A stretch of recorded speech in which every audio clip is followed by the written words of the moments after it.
तो चलिए दोस्तों, आज हम अपडेट देंगे और एक सीएससी में काफ़ी सारे अपडेट आ रहे हैं। और आप अगर एक सीएससी वेली हैं तो आने वाले दिनों में आप अच्छा खासा आप इनकम कर सकते हैं। और अगर आप एक नए वेली हैं तो आपको कैसे क्या करना है, जो कि सारे सर्विसों में आप काम करेंगे, कैसे आपको सारा सर्विस का एक्सेस मिल सके, और कैसे आपको जो भी डिस्ट्रिक्ट में जैसे डिस्ट्रिक्ट डीएम है वो आपको कैसे कांटेक्ट करेंगे और आपको कैसे सर्विस देंगे। तो इन सभी चीज़ों के बारे में आज हम बताएंगे कैसे आपको क्या करना है और कौन ऐसी सर्विस है जो कि आपको काम करना है। तो सबसे पहले दोस्तों, अगर आप मेरे चैनल पर नए हैं तो चैनल को सब्सक्राइब करें और बेल आइकन घंटी को दबाएं, ताकि जो भी सीएससी से रिलेटेड जो भी अपडेट हो वो आप तक मिलता रहे।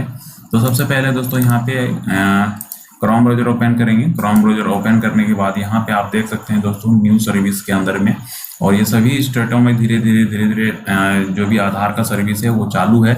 और सभी वीएलई जो भी वीएलई इसमें नए वीएलई बने हैं और जो भी वीएलई इसमें काम कर रहे हैं, तो वो हमेशा आधार सर्विस को लेके उत्सुकता रहते हैं उसके अंदर में, कि हम आधार के जो भी सर्विस हैं उसमें काम करें और अच्छा खासा अर्निंग कर सकें। हालांकि इस जो भी आधार सर्विस है उसमें ज़्यादा इनकम नहीं है, आपको पता है। और जैसे हाल ही में जैसे झारखंड में चालू हुआ था, और झारखंड में जैसे आधार चालू हुआ था तो उसमें बहुत सारे ऐसे वीएलई थे जो कि कर्ज पे लेके अपना मशीन लिए थे, और बहुत सारे ऐसे ऑपरेटर हैं जो कि ब्लैकलिस्ट हो गए थे, बहुत ही जल्द ब्लैकलिस्ट हो गए थे। तो उसका जो भी पैसा था, मशीन का जो भी उसका कॉस्ट था, वो रिकवर नहीं हो पाया था, जिस वजह से बहुत सारे वीएलई ऐसे थे जो कि नाराज थे। क्योंकि और इसमें एक बात है दोस्तों, अगर आप आधार का काम करना चाहते हैं तो ठीक बात है, आधार का काम अच्छा है, लेकिन आपको उस जो भी आधार का सर्विस है उसके अनुसार आपको चलना होगा। जो भी आपको रेट चार्ट मिलेंगे, उसी के जो भी रेट चार्ट में जो भी अमाउंट दिए होंगे वही अमाउंट आपको यहाँ पे चार्ज करना है कस्टमर से। हालांकि बहुत सारे ऐसे वीएलई हैं गांव देहात में 200, 300, 400, 500, 600 तक भी ले लेते हैं, लेकिन ऐसा नहीं है कि अगर आप किसी ऑफिस में अगर बैठते हैं तो आप 200 रुपया लेते हैं, तो आप अगर किसी के नज़र में आ जाते हैं तो आपके ऊपर कड़ी से कड़ी कार्रवाई की जाएगी, तो आपको पता ही है। और यहाँ पे आज हम अपडेट देंगे कि किन किन स्टेटों में जो भी आधार का काम है वो चालू है। तो यहाँ पे आप देख सकते हैं जो भी है, आंध्र प्रदेश में आधार का काम चालू है, और अभी फ़िलहाल में 1-2 दिन के अंदर में जम्मू एंड कश्मीर में चालू हुआ है। उसके बाद यहाँ पे देख सकते हैं हिमाचल प्रदेश में भी चालू है, और भी हरियाणा स्टेट में चालू हुआ था, और झारखंड स्टेट में भी चालू है। अभी बहुत सारे ऐसे वीएलई हैं जिसका मशीन ब्लैकलिस्ट नहीं हुआ है, वो काम कर रहे हैं और अच्छा खासा जो भी इनरोल है वो कर रहे हैं। तो इसमें भी दोस्तों यहाँ पे देख सकते हैं सिक्योरिटी डिपॉजिट जो भी। और इसमें एक चीज़ और ध्यान देने वाली बात है, बहुत सारे ऐसे न्यू वीएलई हैं जो कि चाहते हैं कि नहीं, हम इसमें आधार का सर्विस में क्लिक कर देंगे और इसका जो भी अमाउंट है वो हम भर देंगे, तो मेरे पास जो भी आईडी एंड पासवर्ड है वो आ जाएगा।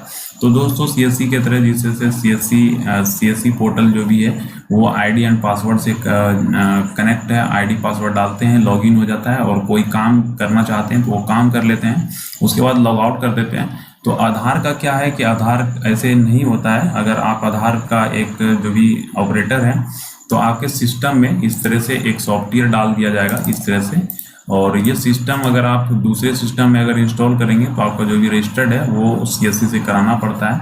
और अभी फ़िलहाल में मेरा जो भी ये जो इनरोलमेंट सेंटर है ये सीएससी से है, और सीएससी से इनरोलमेंट रजिस्टर्ड है, ये ऑलरेडी ये रजिस्टर्ड है। और सॉफ्टवेयर ऐसे जैसे ओपन करेंगे तो आप देखेंगे कि यहाँ पे जो भी रजिस्टर्ड है वो आपका यहाँ पे आ जाएगा। तो जो भी आपका ऑपरेटर आईडी है इसमें इंक्लूड है, और वो ऑपरेटर आईडी आपको टाइप करके आपको सर्च करा लेना है, उसके बाद ही आप लॉगिन कर सकते हैं। तो यहाँ पे लोकेशन का भी फंडा है, अगर आपको जहाँ भी लोकेशन अलॉटेड हुआ है वहाँ पे आप काम कर सकते हैं। अगर आप बाहर में काम करना चाहते हैं तो आप बाहर काम नहीं कर सकते हैं। तो बहुत सारे इसमें टर्म एंड कंडीशन है, आप एक ही जगह पे रुक के काम कर सकते हैं। उसके बाद यहाँ पे बहुत सारे अपडेट हैं। अगर आप बहुत सारे ऐसे वीएलई हैं जो कि चाहते हैं कि नहीं, हम जो भी मेरा सेंटर है वो चालू हो जाएगा। अगर बहुत सारे ऐसे वीएलई हैं कि नए वीएलई हैं, वो सोचते हैं कि आधार का काम चालू कर लेंगे, तो दोस्तों इसमें जो भी स्टेट गवर्नमेंट है और जो भी सीएससी है उसके साथ में जो भी टाई अप हुआ है, और उसमें कुछ दिन का एग्रीमेंट हुआ है। और जैसे 1 साल का एग्रीमेंट हुआ था झारखंड में, और झारखंड में बहुत सारे ऐसे वीएलई हैं जिसका मशीन ब्लैकलिस्ट हो चुका है, और बहुत सारे ऐसे वीएलई हैं जो कि अभी तक मशीन चल रहा है। और वो काम कर रहे हैं, अच्छा खासा काम कर रहे हैं। तो इसीलिए दोस्तों अगर आप काम कर पाओ तभी आप आधार सेंटर लो, अन्यथा ना लो। अब आती है बात की आधार सेंटर के लिए आपका जो भी क्राइटेरिया है वो क्या रहने वाला है, जो भी रिक्वायरमेंट है वो क्या रहने वाला है। तो सबसे पहले दोस्तों अगर आप एक CSC वैली हैं तो आपके पास यहाँ पे डिजिटल सेवा होगा। तो डिजिटल सेवा में सबसे पहले यहाँ पे आपका ट्रांजेक्शन काउंट होगा, आप किन किन सर्विस में कितना काम किए हैं, तो यहाँ पे आपका काउंट करेगा, तभी आपको जो भी सर्विस है वो आपको दिया जाएगा। तो यहाँ पे आप देख सकते हैं हमने यहाँ पे कैप्चा कोड फिलअप कर लिया है। उसके बाद यहाँ पे तो जो भी DMs जो भी स्टेट टीम रहेंगे वो आपका जो भी CSC ID है वो यहाँ पे एंटर करेंगे। एंटर करने के बाद वहाँ पे जो भी डिटेल्स है वो चेक करेंगे कि कितना आपके ID से ट्रांजेक्शन हुआ है। उसके बाद ही आपके जो भी क्रेडेंशियल है वो प्रोसेस करेंगे। हालांकि जो भी CSC DM है वो क्रेडेंशियल आपको बनवा देंगे, लेकिन आपको CSC DM से आपको बात करनी होगी। और इसमें क्राइटेरिया है कि हर एक सर्विस में आपका जो भी ट्रांजेक्शन है, हर एक सर्विस में आपका ट्रांजेक्शन होना चाहिए और अच्छा खासा ट्रांजेक्शन होना चाहिए, तभी आप इन सर्विसों का लाभ ले सकते हैं। उसके बाद यहाँ पे बात आती है, अगर आप अदर कोई भी कंपनी से BC लेके रखे हैं तो वहाँ पे आप काम नहीं कर पाएंगे। अगर कोई BC पहले से CSC से ही जुड़े हैं और BC पॉइंट लेके रखे हैं और वो अच्छा खासा काम कर रहे हैं, तो उन सभी वैलियों के लिए खुशखबरी है कि उसको जो भी आधार का सर्विस है वो आसानी से मिल जाएगा। अगर आपके पास अदर कंपनी का BC है तो आप भूल जाइए, उतार आपको नहीं मिलने वाला है। अगर आपको आधार सेंटर लेना है तो आपको जो भी अदर कंपनी का जो भी CSP है वहाँ पे आपको जो भी सरेंडर फॉर्म आता है वो आपको करके NOC आपको सबमिट करना होगा CSC को। उसके बाद ही आपका जो भी आधार का सर्विस है वो आपको मिलेगा। तो यहाँ पे बहुत सारे ऐसे हैं जो दिखा देते हैं कि जहाँ कहाँ आधार सर्विस चालू हुआ है। तो यहाँ पे जैसे आएंगे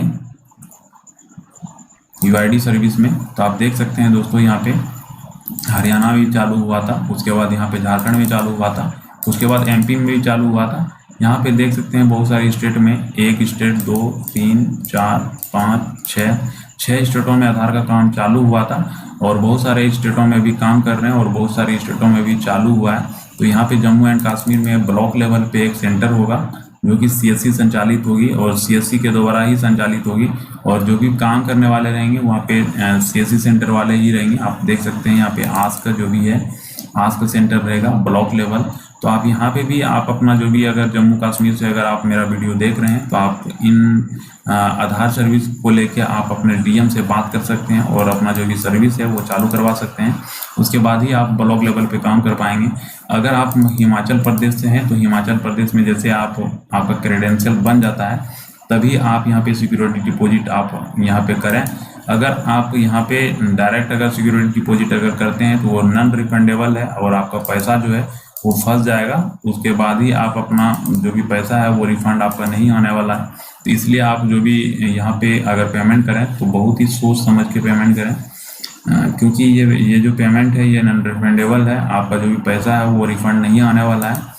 तो बाकी और बहुत सारे ऐसे वैली हैं जो कि सोचते हैं कि हम ऐसे प्रोसेस कर देंगे तो मेरा जो भी UID का सर्विस है वो एक्टिव हो जाएगा। तो ऐसा नहीं है दोस्तों, और आपको ऐसा सोचना भी नहीं चाहिए, क्योंकि ऐसा सर्विस जो भी है ये 25,000 जो लगने वाला है ये 25,000 नॉन रिफंडेबल है और ये CSC के पास चल जाएगा। और अगर आपका सर्विस एक्टिव हो या ना हो तो आपका पैसा रिफंड नहीं आने वाला है। तो आपको ये चीज़ ध्यान देना है कि आपको क्या करना है। तो सबसे पहले दोस्तों यहाँ पे होता है क्या कि आपका जो भी क्रेडेंशियल है वो पहले बनता है, यानी क्योंकि UID का जो भी फॉर्म है कंसेंट फॉर्म वो आपको फिलअप करके आप डिस्ट्रिक्ट कोऑर्डिनेटर के पास जमा करेंगे।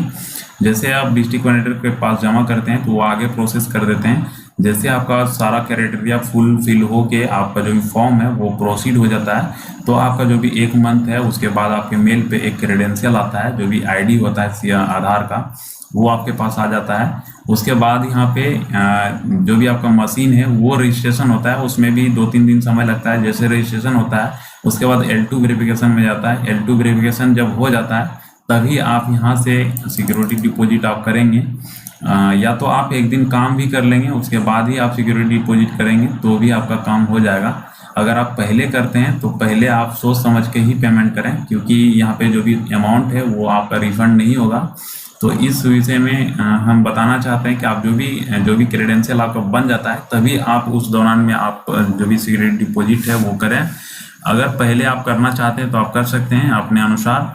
तो आप डिस्ट्रिक्ट कोऑर्डिनेटर से इस बारे में सारी चीज़ जान सकते हैं, उसके बारे में जो भी आधार का सर्विस है कैसे लेना है और कैसे क्या करना है। क्योंकि झारखंड में तो हमको पता है कि आप कंसेंट फॉर्म भर के देना होता था, आपका जो टर्म एंड कंडीशन है वो आपके डिजिटल सेवा पोर्टल पे कुछ ट्रांजेक्शन होने चाहिए और सभी सर्विसों में करीब करीब आपका ट्रांजेक्शन होना चाहिए। अगर ज़्यादा से ज़्यादा ट्रांजेक्शन हुआ है आपके CSC ID से तो आपको किसी भी सर्विस में कोई परेशानी नहीं होने वाली है। तो आपके जो भी स्टेट हैं जैसे हिमाचल प्रदेश है, जो भी जम्मू कश्मीर है, अगर आप यहाँ से वीडियो देख रहे हैं तो मेरे कमेंट बॉक्स में आप कमेंट कर दें और जो भी अपडेट है वो हमें बताएं, ताकि हम भी जो भी जानकारी है वो इकट्ठा करने की कोशिश कर रहे हैं और आप अगर बताते हैं तो हमें आसानी होगी। और बाकी बात यहाँ पे आप देख सकते हैं जो भी ई प्रिंट है यहाँ पे देख सकते हैं, यहाँ पे कर सकते हैं। और जितने भी सारे VLE हैं आप UCL अगर लेना चाहते हैं तो UCL में क्या होता है कि आप एड्रेस चेंज कर सकते हैं और मोबाइल लिंक कर सकते हैं। तो UCL के लिए एक ही सर्विस एक ही चीज़ जो लगता है इसमें स्टैटिक IP लगता है, जो कि सभी CSC VLE के पास अवेलेबल नहीं है। बहुत सारे ऐसे एरिया है जहाँ की जो भी वाईफाई वाले हैं वो स्टैटिक IP प्रोवाइड नहीं कर पा रहे हैं, जिस वजह से बहुत सारे ऐसे CSC VLE हैं आधार का काम नहीं ले पाए हैं।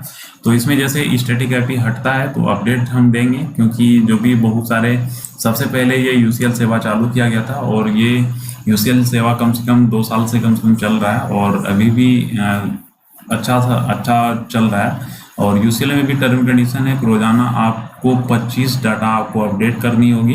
अगर आप इसे कम करते हैं तो आपका UCL सेवा ऑटोमेटिक बंद कर दिया जाएगा। तो आप जो भी इसमें काम करें तो सोच समझ के करें और जो भी आप सर्विस लेना चाहते हैं तो वो सोच समझ के सर्विस लें कि आपको लेना है या नहीं लेना है, काम कैसे करना है, क्या करना है, वो अपने से सारा चीज़ सोच लेना है। उसके बाद ही आप इस सर्विस को लें, ताकि आपको जो भी बाद में जो भी लॉस ना हो सके। इस वजह से हम सारा अपडेट आपको दे रहे हैं। तो थैंक यू दोस्तों, मिलते हैं नेक्स्ट वीडियो में। Bye bye.